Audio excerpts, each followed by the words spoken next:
Hello বন্ধুরা, Radhe Radhe, good morning.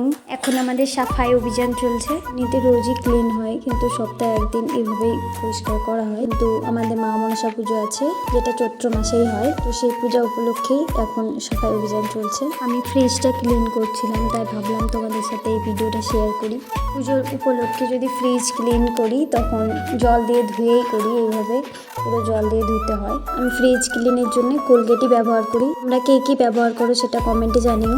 Tissue এই জন্যই ব্যবহার করি কারণ কি স্ক্র্যাচ যেন না পড়ে যায়। তোমরা কিভাবে পরিষ্কার করো সেটা কমেন্টে জানিও। আমাদের মা মনসা এই পুজোতে পুরো গ্রাম ঘুরে আর সবার বাড়িতে বাড়িতে বসে।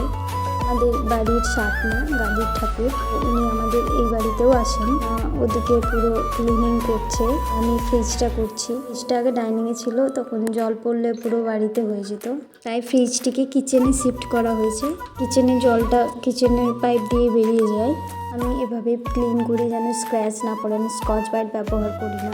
এটার পর আমি জল ঢেলে দিয়েছিলাম, সেই ভিডিওটা দেওয়া হয়নি। তারপর আমি এই কাপড়টা দিয়ে মুছে নিচ্ছিলাম যেন জলগুলো শুকিয়ে যায়।